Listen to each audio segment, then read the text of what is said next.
Votre entourage est en souffrance ici. Mais quand je dis une souffrance, c'est que là, c'est la déprime. C'est la nuit noire de l'âme. Ok? Parce qu'elles ignorent qui elles sont ou ce qu'elles font de mal en transgressant les lois divines. Ouais. Alors regardez bien comment votre véritable nature vous fait plier et détruire tout ce que vous avez pour renaître de cette personne qui ne s'acceptait pas, qui n'acceptait pas sa véritable nature divine. Là, votre âme est en surpuissance. Elle vous dit, ah, tu veux pas écouter, tu veux continuer à faire tes conneries. Eh ben regarde, tu vas voir ce qui va t'arriver. Et je ne fais pas de rituels contre les gens, je fais des rituels pour les gens et pour moi-même. Attention, genre le retour d'affection, de l'être qui ne veut plus de vous. Ça, c'est pas bon. On doit laisser le libre arbitre aux personnes qui s'éloignent de vous. Parce qu'elles ont besoin d'évoluer, de grandir, c'est leur âme qui leur a dit « sors de là ». Donc, si vous transgressez ces lois-là, bing, vous avez déjà subi du karma pour ça, ou peut-être même des foudres divines. Donc ici, on va mettre en lumière un processus très profond de transformation intérieure, encore une fois. Là, ouais, il y a une ignorance de soi là, et du coup, vous souffrez. Votre corps vous montre des signes. Ce n'est pas une maladie ou une allergie quelconque. Allez voir sur Google à quoi ça correspond. Donc, lorsque les individus ignorent leur véritable nature, ils peuvent se retrouver dans des comportements ou des choix qui les éloignent de leur essence divine. Cette déconnexion peut engendrer un mal-être profond car ils ne vivent pas en harmonie avec leurs propres valeurs et leur potentiel.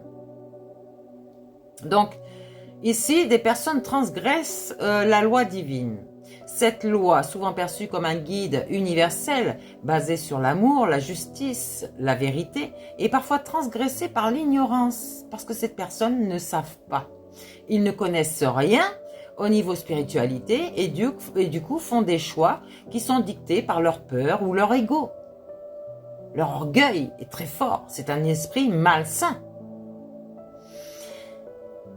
Donc, ces transgressions ici peuvent entraîner des conséquences émotionnelles, n'est-ce pas, par rapport aux mots que vous avez sur vous.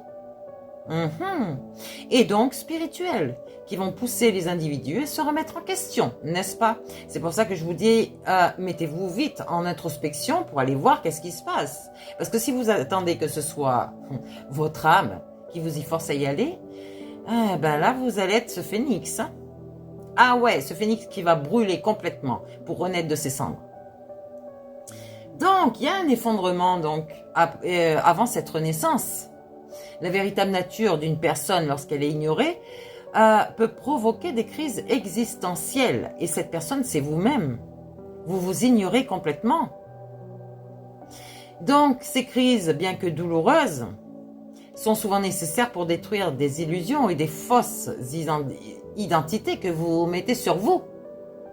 Donc, tous ceux qui manipulent aussi dans la matière des fausses identités, des fausses identités, que ce soit sur papier, réellement. Attention à vous. Attention à vous. Ça aussi, j'ai remarqué ça. Donc, ici, c'est dans cet effondrement, en fait, que vous allez pouvoir renaître en acceptant enfin votre véritable nature divine, n'est-ce pas? Que vous allez arrêter de faire chier les autres parce que vous avez de la jalousie, n'est-ce pas? Donc, on s'accepte soi et on équilibre sa spiritualité, son état spirituel, son être spirituel avec vous-même. De toute façon, je vous dis, votre âme ne va pas vous laisser faire, ok? La renaissance implique donc une acceptation profonde de soi avec ses forces et ses faiblesses, ok?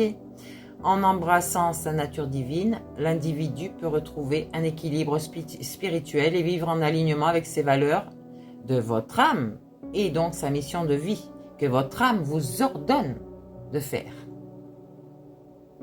Donc, ce processus de transformation est un voyage personnel et spirituel qui demande du courage, de la réflexion et une ouverture à la guidance divine. Votre âme vous a toujours laissé votre libre arbitre. Elle vous a mis des mots sur vous parce que vous n'étiez pas en accord avec vous, ces blessures émotionnelles ici. Elle vous a montré que dans la matière, il n'y a rien que vous puissiez avoir alors que vous avez tout à l'intérieur de vous. Vous n'avez pas compris. Il y en a qui sont morts pour ça, véritablement, parce qu'ils ont échoué dans leur vie. Donc, pourtant, je vous dis, je vous répète, ces personnes ont pris soin de leur corps, ont mangé équilibrement, enfin, avec une alimentation équilibrée, elles faisaient du sport, elles faisaient tout, mais à l'extérieur, dans la matière. Alors que c'est pas votre matière qui est votre véritable vie. Elle est à l'intérieur de vous, votre véritable vie. Et votre âme vous demande d'avancer dans ce chemin pour l'élever. Donc, c'est pour ça que je vous dis, vous devez être en accord avec vous-même. Votre esprit, votre âme et votre corps doivent fonctionner en synchronicité. Et pas seulement votre esprit malsain et votre corps uniquement, et votre âme toute seule de l'autre côté.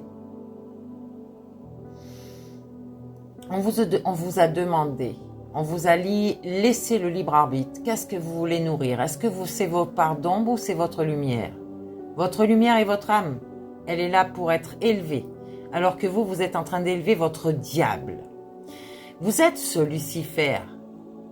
Mais vous portez la lumière de votre âme. C'est pour ça que vous allez vous élever spirituellement pour laisser à votre âme la chance de pouvoir être ce maître ascensionné que je suis. Alors, méfiez-vous si vous ne voulez pas avoir des justices divines, des karmas de ces dettes de l'univers.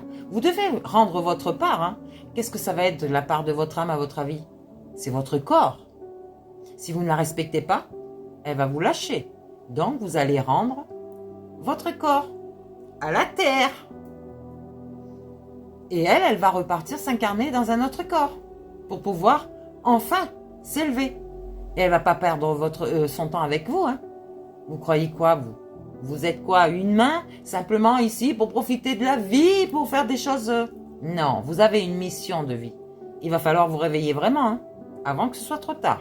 Je vous dis, l'année prochaine, c'est, j'allais dire, l'année 2026. Donc, je vous dis, à quoi correspond cette année 2026 ici? Donc là, on va pouvoir offrir des perspectives intéressantes sur les énergies et les influences de cette période en numérologie. Donc le chiffre 2020, le nombre de 2026 se réduit au nombre 10, ce qui fait 1, l'unité, d'accord? C'est ce symbole de début, l'indépendance et la création. Donc on est sur un renouveau et sur un leadership. C'est pour ça que je vous dis en avance ce qu'il advient de ce que vous allez être, d'accord? Donc ici on parle de leadership, vraiment. On va être marqué par des opportunités de prendre des initiatives et de commencer de nouveaux projets. Donc on va rester connecté à cette spiritualité ici et on va se concentrer sur son développement personnel.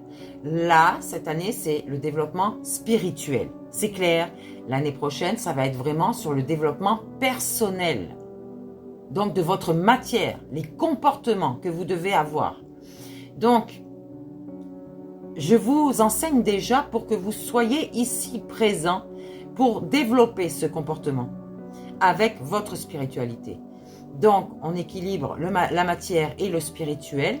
Et là, on va avoir cette importance de maintenir un équilibre entre les responsabilités donc matérielles et les aspirations spirituelles. OK? Donc, voilà ce que je pouvais vous dire encore pour cet enseignement magique, n'est-ce pas?